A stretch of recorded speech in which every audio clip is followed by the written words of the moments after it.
नमस्कार जय हिंद दोस्तों, स्वागत है एक बार फिर से आपका आप यूट्यूब चैनल स्टडी नीड पर। दोस्तों, यदि आपका बच्चा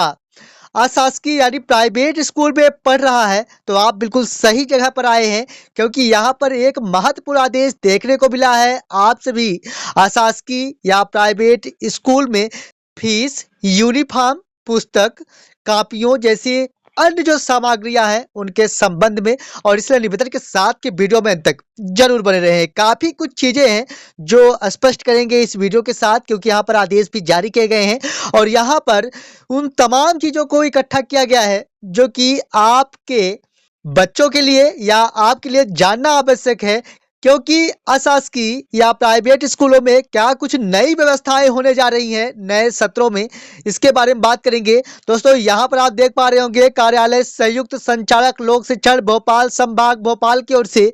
आदेश जारी किए गए हैं अशासकीय, जिस पर सीबीएसई, आईसीएसई विद्यालयों में शैक्षणिक सत्र 2024-25 में संचालित होने वाली पुस्तकों, कापियों,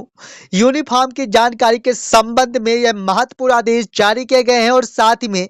राज्य स्कूल शिक्षा के लिए भी यहाँ पर आदेश जारी किए गए हैं, उसके बारे में बात करेंगे। तो यहाँ पर जैसा कि आप जानते हैं कि नए सत्र का आगाज हो चुका है और यहाँ पर काफी कुछ व्यवस्थाएं हैं जो बदलने जा रही हैं, क्योंकि लगातार शिकायतें देखने को मिल रही थी कि जो अशासकीय विद्यालय है उनके द्वारा लगातार अभिभावकों को बाध्य किया जाता था कि आप जो यूनिफॉर्म है, किताबें हैं या जो भी सामग्रियां हैं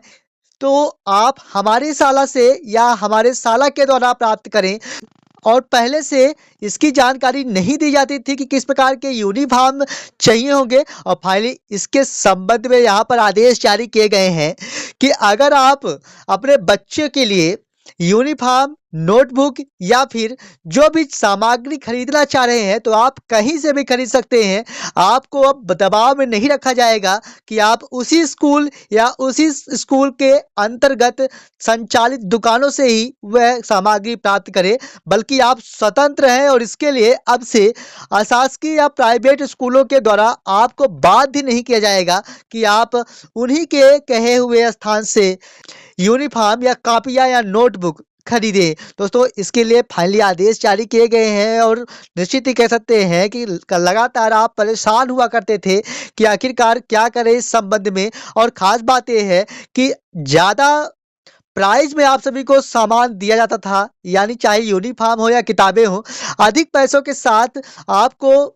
चीजें दी जाती थी या सामग्रियां दी जाती थी। तो फाइनली इस प्रकार से अब प्रतिबंधित किया गया है और यहाँ पर आप यह आदेश देख पा रहे होंगे। साथ ही में यहाँ पर भी आप स्पष्ट हो पा रहे होंगे कि मध्य प्रदेश शासन स्कूल शिक्षा विभाग मंत्रालय बल्लभ भवन भोपाल की ओर से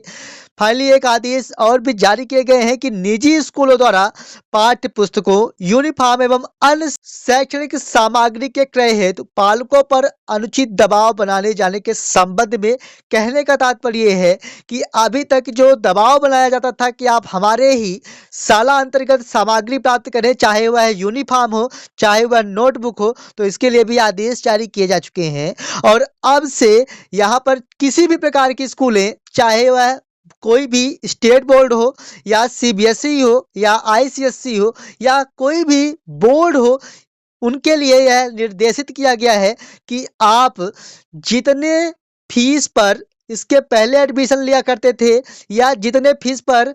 पूरे सत्र बच्चों को अध्यापन कार्य पहले दिया करते थे, उसी फीस पर ही इस सत्र भी एडमिशन या शैक्षणिक सत्र में फीस नहीं बढ़ाया जाना है। और फाइनली यह भी कहा गया है कि अगर आप 10% या 10% से कम फीस बढ़ा भी रहे हैं तो उसके लिए लिखित में जानकारी देनी होगी। तो दोस्तों, यहाँ पर आप स्पष्ट हो पाए होंगे कि काफ़ी अच्छा आदेश जारी किया गया है कि फीस भी नहीं बढ़ाई जानी है। साथ ही में यूनिफॉर्म या नोटबुक या किताबें या कोई भी सामग्री अगर आप ले रहे हैं तो आप स्वतंत्र हैं, कहीं से भी ले सकते हैं, क्योंकि इसके लिए मैक्सिमम रेट पर किताबें या यूनिफॉर्म दी जाती थी और फाइनली उसके लिए भी यहाँ पर आदेश जारी किया गया है और साथ में इस पर यह भी बताया गया है कि किस प्रकार की या कौन-कौन सी किताबें आप संचालित करवा रहे हैं शाला स्तर के लिए, उन किताबों का लेखा या फिर कहें कि उन किताबों को चस्पा किया जाना है। साथ ही में यह भी बताया गया है कि यूनिफ़ॉर्म आप कौन-सा या कौन से कलर को आप सेलेक्टेड कर रहे हैं अपने स्कूलों के लिए, उसको भी बताया जाना है और उसका एक प्रति स्कूलों में भी रखा जाना है, इसके बारे में बात कही गई है। साथ ही में यहाँ पर यह भी बताया गया है कि अगर आप फीस बढ़ा रहे हैं तो 10% या उससे कम बढ़ा रहे हैं तो उसकी लिखित में जानकारी देनी होगी और साथ ही में निर्देशित किया गया है कि पिछले शैक्षणिक सत्र यानी 2023-24 के अकॉर्डिंग ही आप फीस लें, फीस में वृद्धि नहीं की जानी है। तो काफ़ी अहम निर्णय है जो कि लिया गया है और यहाँ पर एज में भी देख पा रहे होंगे कि एज लिमिट भी तय कर दी गई है कि नर्सरी के लिए 3 एवं 4 वर्ष के लिए ही आप प्रवेश दे सकते हैं। केजी 1 के लिए 4 से 5 वर्ष के लिए आप प्रवेश दे सकते हैं और साथ ही में केजी 2 के लिए 5 से 6 वर्ष के लिए प्रवेश दे सकते हैं। यानी अगर आप यहाँ पर प्रवेश देना चाह रहे हैं या प्रवेश लेना चाह रहे हैं तो इसके लिए भी क्राइटेरिया फिक्स की गई है एज लिमिट को लेकर। इसी के साथ यहाँ पर यह भी देख पा रहे होंगे कि अलग-अलग जगह से अब आदेश भी आना प्रारंभ करा दिए गए हैं। कार्यालय कलेक्टर जिला रीवा मध्य प्रदेश की ओर से 5/4/2024 की स्थिति में भी फीस के उल्लेख में ही यहाँ पर आदेश जारी किया गया है जिस पर बताया गया है कि फीस में वृद्धि न किया जाए और इस पर यह भी बताया गया है कि आगामी शैक्षणिक सत्र के लिए प्रस्तावित फीस संरचना, साथ ही में 3 वित्तीय वर्षों में आय व्यय के लिए यहाँ पर बैलेंस शीट की नकदी प्रवाह विवरण। तो यहाँ पर देख पा रहे होंगे कि काफ़ी महत्वपूर्ण निर्णय है जो कि प्राइवेट या फिर निजी विद्यालयों के लिए यह संरचना तैयार की गई है कि फीस या यूनिफॉर्म या नोटबुक या किताबें जो भी सामग्री है उस पर एक निश्चित क्राइटेरिया के तहत ही कार्य किया जाना है। तो पूरे उम्मीद के साथ कह सकते हैं कि अब आप पूरी तरह से स्पष्ट हो पाए होंगे कि यदि आप अपने बच्चे का एडमिशन किसी भी अशासकीय या निजी विद्यालय में कराने जा रहे हैं तो निश्चित ही कह सकते हैं कि इस वीडियो के साथ आप पूरी तरह से स्पष्ट हो पाए होंगे। लेकिन फिर भी अगर आप चाहते हैं कि सही अपडेट सही समय पर आप तक पहुंचती रहे और सही जानकारी या ऑथेंटिक जानकारी आप तक हो तो चैनल को सब्सक्राइब जरूर करें